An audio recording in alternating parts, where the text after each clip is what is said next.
Welcome to my अनसंस्कारी रोज। School जिंदगी का अहम वक्त होता है और स्कूल ही बच्चे को पढ़ाई के अलावा सब कुछ सिखा जाता है। स्कूल एक ऐसी जगह है जहाँ पर इज्जत और ईमानदारी दोनों ही नसीब नहीं होती। और स्कूल में ही कभी ना धोखा खाने वाले तुम लोग शुरुआती दोस्त बनाते हो जिन्हें चंदा मामा की पोइट सुनने के अलावा और कुछ नहीं आता। अगर बात करें इनकी पढ़ाई की, a+b का होल स्क्वायर, ये होल स्क्वायर क्या होता है? a+b का ab पेंटो आंसर बोलो जल्दी। ab is equal to whole square.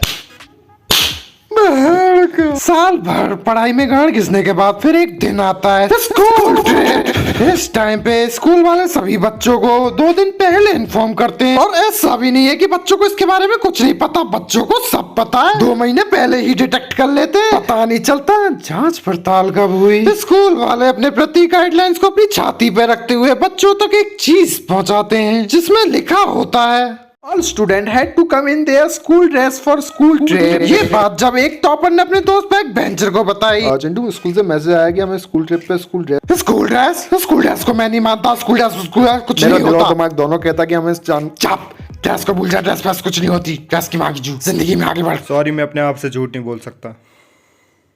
तो सर से बोल दे। ईमानदारी के सुबह टॉपर एक काम कर, इस मेमोरी को डिलीट कर और फिर से कॉल कर। मैं उठाऊंगा नहीं, कल टीचर से आके यही बोल दियो। जिस दिन ये वक्त आता है उस दिन के मुकाबले बच्चे सुबह होने से पहले ही जिंदा हो जाते हैं। प्लानिंग। स्कूल में आने के बाद जब बच्चों की प्लानिंग होती है, दोस्तों की मैनेजमेंट, कौन किसके साथ रहेगा, कौन किसके साथ लाएगा, कौन किसके साथ देखेगा। तो पाले के साथ चले जा। नहीं भाई, वो बहुत ही गंदी नजरों से देखती है और मेरे को भी शक होता है वो लड़का है या लड़की, क्योंकि मैंने एक दिन उसका सांप लहराता देख लिया। बट मैं तुझे नहीं, रुक जा। अरे एक काम कर, तू आजा। भाई 5 हो गई, एक को हटाना पड़ेगा। चिंटू मुझे हटाना आता, मुझे आता है। ऊपर पंखा चलता है। वाह क्या हुआ तक क्या हुआ? नीचे बेबी सोता है, प्याली गई भू। भग पिट्टू तेरी माँ की चू। जब स्कूल बस चलने लगती है तब बच्चों में जोश आ जाता है और उनमें से कुछ बच्चे पागल हो जाते हैं और उनमें से कुछ बच्चे टीचर्स के साथ मजबूत रिश्ता बनाने के लिए उनसे संपर्क करते हैं। और बेटी कैसे आना हुआ? Actually, uncle, one of your packages were delivered to my place, so I thought I'd just bring this by to you. और इसी बस के आखिरी कोने पर बैक बेंचर्स अपने दोस्तों में बातर व्यंजन की बातें चोद रहे होते हैं। कितने करोड़ की प्रॉपर्टी है मेरे पास? चलो यार याद कर लेते हैं, काफी टाइम हो गया, बड़े दिनों से याद भी नहीं करी है। 6000 करोड़ रुपए की तो मेरे जोधपुर में महल है और जयपुर में है लगभग 1200 करोड़ की प्रॉपर्टी और मुंबई में हो गई 14000 करोड़ की प्रॉपर्टी और बेंगलुरु में है 13000 करोड़ की प्रॉपर्टी। हाँ, और मेरे दादाजी जो छोड़ के गए थे मेरे लिए 5000 करोड़ रुपया। हाँ, वो चौपाल के कुएं। अरे हाँ, भूल गया। हरिद्वार में भी तो है मेरी 70000 करोड़ की प्रॉपर्टी, वो तो भूल ही गया था। हाँ, थोड़ी और भी हो जाएगी, 20-30 हजार की टोटल वही 2 लाख करोड़ की प्रॉपर्टी हो जाएगी मेरी। होता है और क्या है यार, सही है साला, नहीं कुछ तो आ रहा है। लास्ट सीट पर कितना मच्छर है। पिंटू, तेरी अम्मा ने भगाने के लिए कौन सा टोटका करती थी यार, कुछ तो करते। बहन की भोसड़ी माचुत गई।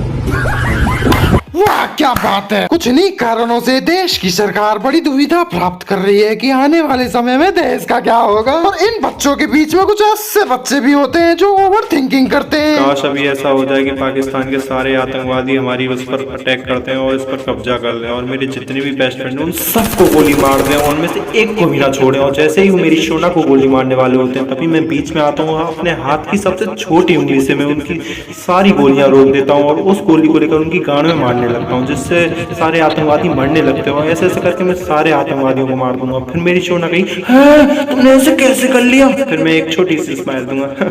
इतना मुश्किल भी नहीं था। कैदियों की तरह बच्चों को बस से बाहर निकालने के बाद जब टूरिस्ट के तौर पर जब बच्चों को कुछ चीजें विजिट कराई जाती हैं, पुराने इतिहास की बातें जब नए इतिहास में लाई जाती हैं और बच्चों को बताया जाता है, उस टाइम पे बच्चे किसी और चीज में इंटरेस्ट दिखा रहे होते हैं। टूरिस्ट के तौर पर अमेरिकन से आई हुई लौंडियों को ताड़ने में। तुम्हें पता है, मैं कभी लड़कियों के पीछे नहीं पड़ता, मुझे इससे कुछ नहीं मिलता। तुम भी ऐसे ही हो ना? घंटा हो तुम ऐसे आधे छोड़ो। ओह माय गॉड, उसकी गांड देखो, इतनी बड़ी। तुमने देखी? वाह टुकड़ा देखने गए थे, पूरा पीस ही मिल गया। इन्हीं चीजों को विजिट करते हुए आगे चलते हैं। अब बात करते हैं स्कूल की साइड से कराया गया होटल बुकिंग। जिस होटल में तुम लोगों को रुकवाया जाएगा वो होटल शहर का सबसे गरीब नाले का सुअर होटल होगा। उसमें भी सिर्फ 2-3 रूमों को ही बुक कराया जाता है और सारे बच्चों में किसी न किसी से कुछ न कुछ दुश्मनी जरूर होती है। जब उन सारे बच्चों को जब एक रूम में एडजस्ट किया जाता है तब शुरुआत होती है विद्यार्थी के बीच की अनबन। तबाही किसी दिन मैं तेरी गांड में 7.5 साल का डोरेमोन डालूंगा और उसका बैम्बू कॉप्टर खोल दूंगा। वो आपकी गांड में उड़ेगा, आप हवा में उड़ेंगे। इन्हीं बातों से युद्ध की शुरुआत होती है। दोनों विद्यार्थी आपस में खून खराबा शुरू कर देते हैं और इसी चीज के बीच में होटल की कुछ चीजें टूट जाती हैं। टीचर वहाँ आते हैं। अध्यापक को इस चीज से कोई फर्क नहीं पड़ता कि कौन किसका खून करने में ज्यादा सक्षम है। फर्क सिर्फ एक ही चीज से पड़ता है, इनमें से किस सुअर से पैसा वसूल करूं। इसी तरीके से डे गेट आउट हो जाता है। अंधेरियों का अंधेरा शुरू होता है। Party time. ये वक्त खाने पीने नाचने और मटकने का होता है जिसमें लौंडियास डांस कर रही होती हैं और लौंडे मुझे समझ के एंजॉय कर रहे होते हैं। छोटी छोटी ना बोले कर लुल्ली से, चट देख कर बोलो भैया हो गई से। खुशी देख रहे हो लोंडो की, इनका बस चले तो पैसा उड़ाना शुरू कर दे लोंडियों पे। अब बात करें खाना खाने की। खाने के नाम पर उगली हुई सब्जी जिसमें नमक मिर्च ना के बराबर होता है। अब बात करें पूरी की तो फुल ऑल्टरनेटिव शेप के साथ देते, पता नहीं चलता लंडे का आकार है या गांड का आकार है। खाने के नाम पर पूरा चूतिया काटा जाता है। जितना पैसा हम इनको देते हैं उसका 50% पैसा ये अपनी जेब में रखते हैं। चलो छोड़ो। इसी तरीके से हमारी स्कूल ट्रिप समाप्त होती है। मैं एम करता हूँ 500 लाइक्स फॉर नेक्स्ट वीडियो के लिए। अगर तुम लोगों को वीडियो थोड़ी सी भी बोरिंग लगी हो तो कमेंट कर देना, मैं इसका नेक्स्ट वीडियो एडवांस लेवल पर लाऊंगा। अगर तुम लोगों को ये वीडियो बिल्कुल भी बोरिंग ना लगी हो तो लाइक एंड सब्सक्राइब कर लेना एंड नोटिफिकेशन ऑल पर जरूर से सेट कर लेना जिससे तुम मेरी नेक्स्ट वीडियो सबसे पहले देख पाओ। बाय। यारा तेरी लाली को मैंने तो खुदा माना,